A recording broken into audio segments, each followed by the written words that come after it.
11월 6일 세상 유혹에 맞서 싸우는 비결 말씀의 검.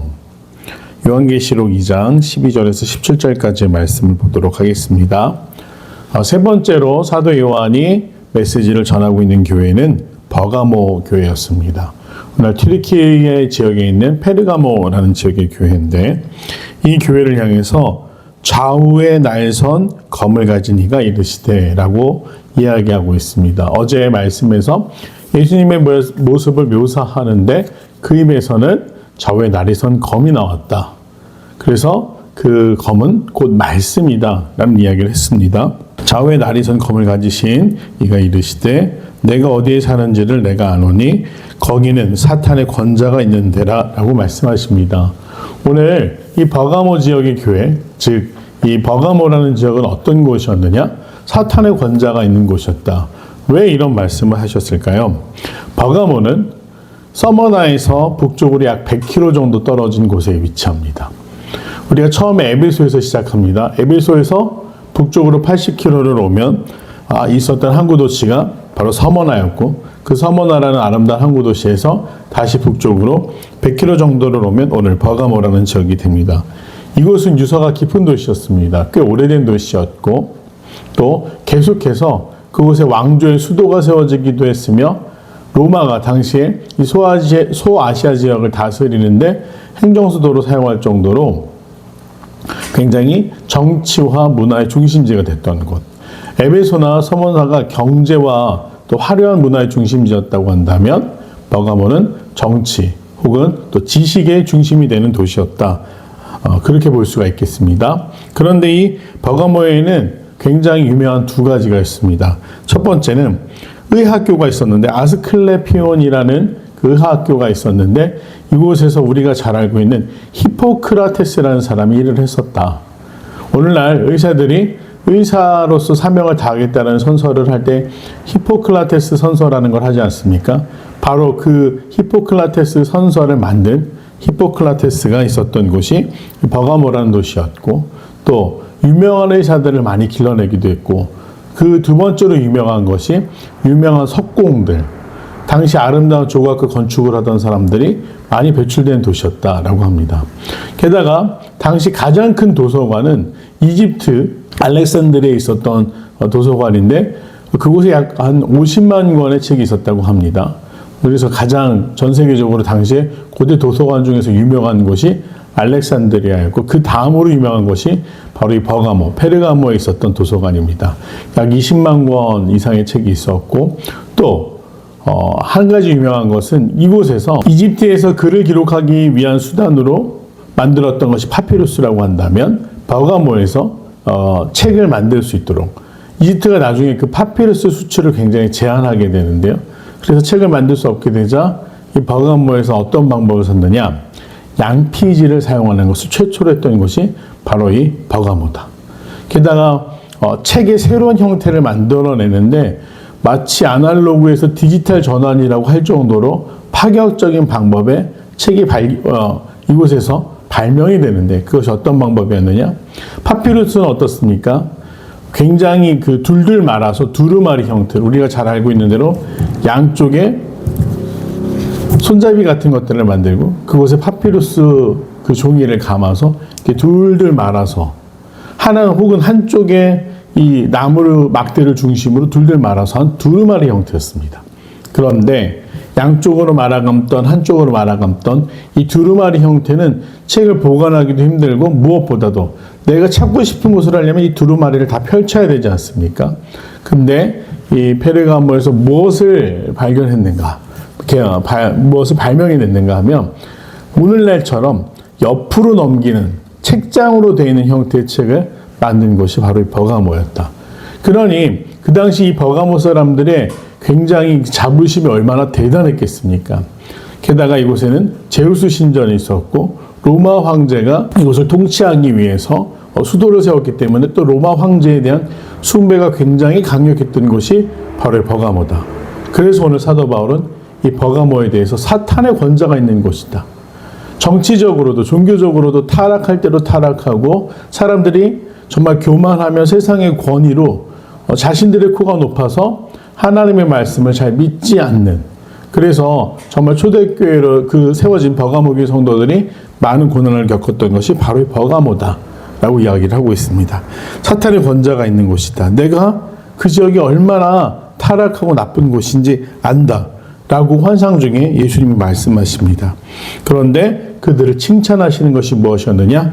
그런 가운데 내가 내 이름을 굳게 잡아서 내 충성된 증인 안디바가 너희 가운데 그 사탄이 사는 곳에서 죽임을 당할 때에도 나를 믿는 믿음을 저버리지 아니하였도다.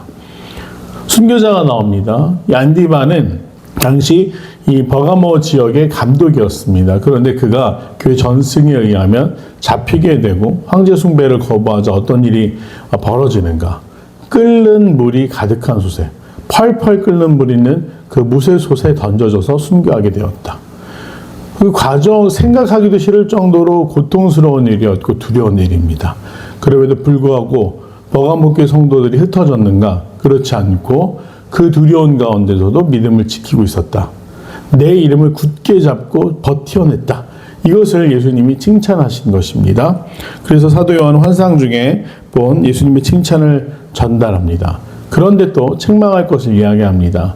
책망할 내용은 바로 어제 등장했던 니골라당에 대한 이야기입니다. 너희가 발람의 교훈을 지켰다.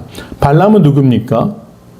이 발락이라는 왕이 이스라엘이 정복 전쟁을 할 때 이스라엘을 저주하기 위해 불렀던 선지자가 발람입니다. 나귀 사건으로 유명한 사람이었고요. 나귀가 자기를 떨구려고 하자 화가 나서 나귀를 때립니다. 그래서 나귀가 말을 하죠. 지금 앞에 여호와의 사자가 칼을 들고 서 있는데 왜 나를 때리느냐. 그제서야 발람은 그걸 보게 되고 하나님의 명령대로 여호와 하나님의 명령대로 발락이 이스라엘을 위해서 저주해달라고 하자 어떻게 합니까? 오히려 축복합니다. 그런데 자신의 입지가 있지 않습니까? 그대로 물러설 수 없어서 한 가지 계책을 냈는데 그것이 발람의 교훈이죠. 무엇이었는가? 이방 우상을 섬기던 여인들과 우상 앞에 드려진 음식을 정말 지쳐있고 힘든 이스라엘 백성들 앞에 나서 그들이 행음하고 우상 앞에 드려진 음식을 먹게 되는 일. 결국 발람의 교훈이라는 것은 그들이 성적으로 타락했던 일, 우상 앞에 드려진 제물을 먹었던 것을 의미하고 니골라당의 교훈도 마찬가지입니다. 니골라당은 무엇을 얘기합니까? 우리 영혼만 순결한 것이고 육체는 아무 소용이 없다라는 식으로 이야기하면서 지난번에 말씀드린 것과 같이 구원파처럼 그저 구원받았으면 그걸로 됐다라고 이야기하면서 그들이 아무리 성적으로 타락하던 육체의 죄를 짓게 되던 문제가 되지 않는다라고 말했던 것이 니골라당이었습니다.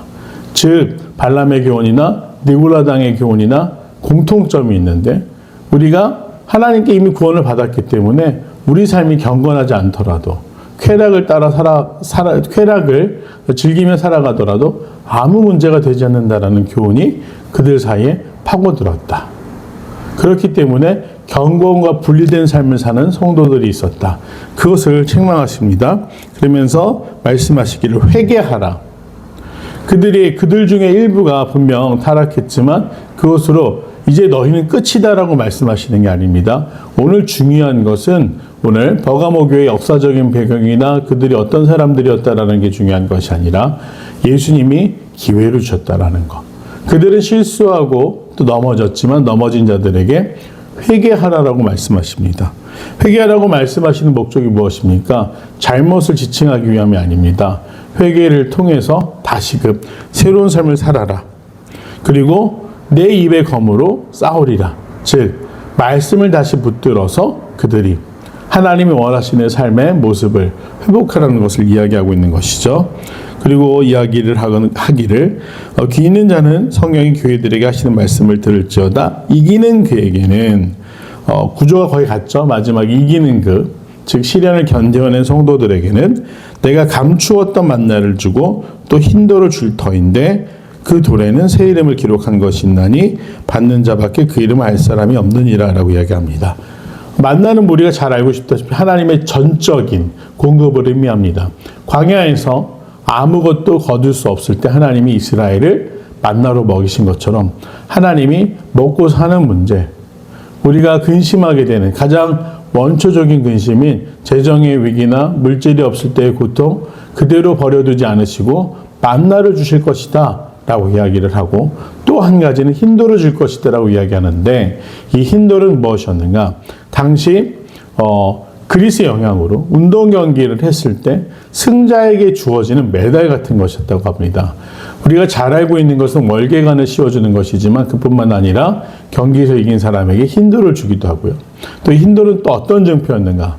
재판을 통해서 무죄가 된 사람, 당신은 무죄입니다라고 할 때 그 흰돌을 통해서 자신의 무죄를 밝히는 것, 또 그 무죄가 된 사람에게 주어진 것이 흰돌이었다. 그러니 흰돌은 무엇을 의미하는가? 승리 또는 완전한 회복이나 자유, 그리고 자신의 무죄함을 밝히는 것, 그 상징이 바로 흰돌이었습니다. 오늘 그들이 잘 알고 있었던 그 흰돌이라는 증표를 누가 주신다? 예수님께서 직접 주시면서 거기에 새로운 이름, 이전의 삶이 아니라 이제 완전한 새로운 인생을 살아가게 되는, 우리가 흔히 중생이라고 표현하는 born again, 다시 태어나는 그러한 일들이 오늘 예수님이 이기는 자, 견뎌낸 자에게 주시는 상급이다라고 이야기하고 있습니다.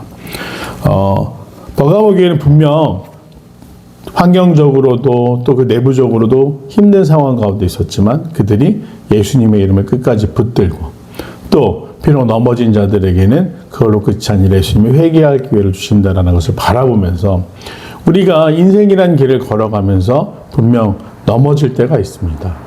유혹이 찾아오기도 하고 때때로는 지쳐서 다 내려놓고 싶은 생각이 들기도 합니다.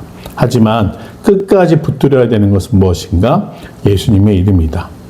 그리고 그 입에서 나온 좌우의 날이 선 말씀의 검은 우리를 지켜주신다라는 믿음으로 오늘 하루도 그 말씀을 붙들고 살아가는 귀한 성도들 되시기를 간절히 소망합니다.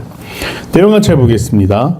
1번, 버가모 교회가 자리한 곳은 무엇이 있던 곳이라 평가받습니까? 사탄의 권자가 있는 곳이다 라는 평가를 받습니다. 지식의 전당인 도서관이 있었고 또 로마 황제를 숭배했고 제우스라는 우상을 섬기는 곳이 있었던 곳이 바로 버가모다. 2번, 버가모 교회가 책망받은 두 가지 거짓 교훈은 무엇입니까? 발람의 교훈과 니골라당의 교훈, 두 가지 다 육체의 쾌락이 아무런 문제가 되지 않는다라는 교훈을 가지고 있습니다. 3번, 믿음을 저버리지 않았다고 칭찬받은 버가모 교회는 왜 사탄의 전략에 빠졌습니까? 이건 누구라도 그럴 수 있습니다. 환경도 좋지 않고 계속해서 지속적으로 영적인 공격이 계속된다.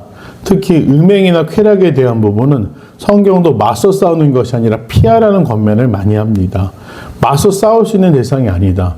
천천히 우리를 병들게 하는 것이기 때문에 우리가 맞서 싸우기보다는 아예 그러한 자리를 피하는 것이 좋은데, 우리 버가모 성도들은 아마도 그러지 못했던, 그들 중에 일부는 그러지 못하고 서서히 물들듯이 그것을 받아들여 결국 니골라당의 교훈을 따랐던 것이 아닐까 생각해 볼 수 있습니다. 그래서 믿음의 사람들은 환경을 잘 준비하고 정리하는 것도 중요합니다. 스스로 그런 환경에 가면서 나는 괜찮을 거야? 전혀 괜찮지 않습니다. 구별하는 것, 그것이 지혜라는 것을 우리가 깨달아야 합니다. 4번, 신앙의 이름으로 타협하거나 방치된 거짓 교훈이 주님께 책망받는 모습을 보며 무엇을 느낍니까? 신앙은 편한 길이 아닙니다. 그러나 행복한 길입니다. 어제 성경 공부 시간에도 나왔던 말이지만 우리가 편한 길을 걷기 위해 신앙을 선택한 것이 아니라 행복한 길을 걷기 위해 믿음을 선택했다. 사람들은 묻습니다. 왜 굳이 불편하고 좁은 길로 가냐고 묻지만 이 길이 주는 행복, 이 행복을 다른 말로 하면 이 길이 주는 은혜와 평안은 세상에서 얻을 수 없는 기쁨이 됩니다. 우리도 좁은 길을 선택해서 걸어갑니다. 분명 힘드시겠지만 사람들은 왜 그렇게까지 하냐고 이야기하겠지만 오늘 우리를 향해서 끝까지 내 이름을 붙들고 있는 너희가 충성되고 복되다 말씀하시는 예수 그리스도의 위로와 평안이 우리 가운데 넘쳐나기를 간절히 소망합니다. 5번, 내가 불이익을 당할까 봐 타협했던 죄를 주님께서 말씀으로 찌르신 적은 언제입니까? 유혹의 자리에서도 타협이 아닌 말씀의 검으로 승리하기 위해 무엇을 실천하겠습니까? 항상 유혹이나 타협은 친한 사람들 혹은 내가 거절할 수 없는 상황에서 올 때가 많습니다. 그렇기 때문에 더더욱 우리가 예수님이라면 어떻게 하셨을까? 라는 그 한 가지 생각을 모든 행동에 앞서서 우리에게 먼저 물을 수만 있다면 우리가 스스로 유혹의 길로 걸어 들어가는 어리석음을 피할 수 있지 않을까 생각해 봅니다. 오늘도 수많은 함정과 유혹 가운데 우리가 살아가야 하지만 우리가 무엇을 붙들어야겠습니까? 우리가 무엇을 통해 분별할 지혜를 얻습니까? 바로 말씀이라는 걸 기억하시면서 말씀을 더 가까이 함으로 예수님께 칭찬받고 만나와 흰돌을 준비하신 그 예수님의 사랑을 마음껏 누리고 또 경험할 수 있는 그런 하루가 되기를 간절히 소망합니다. 주님이 우리를 기다리고 계시다는 것, 주님이 우리에게 시상자가 되어주신다는 걸 기억하시면서 오늘도 예수님과 동행하는 귀한 하루 되시기를 간절히 소망합니다. 기도하겠습니다. 은혜자비가 풍성하신 아버지 하나님, 인생이란 길이 얼마나 어렵고 힘든지 또 얼마나 많은 유혹과 핍박이 있는지 주님 앞에 저절로 머리 숙이게 되고 주님 앞에 도우심을 간구할 수밖에 없습니다. 하나님, 정말 험난한 세상을 살아가지만 아무도 알아주지 않고 왜 그렇게 정말 답답하게 사느냐고 이야기하지만 오늘 이 길이 주는 행복이 너무나 크기에 주님의 이름 더욱더 강건히 붙들기 원하오니 사랑하는 성도들과 함께하여 주시어서 그들의 삶에 찾아가시고 붙들어 주시고 이끌어 주시사 주님이 주시는 인도를 얻을 수 있도록 주님이 예비하신 만나를 경험할 수 있도록 인도하여 주시옵소서. 감사드리며 사랑하는 예수님의 이름으로 간절히 기도드립니다. 아멘.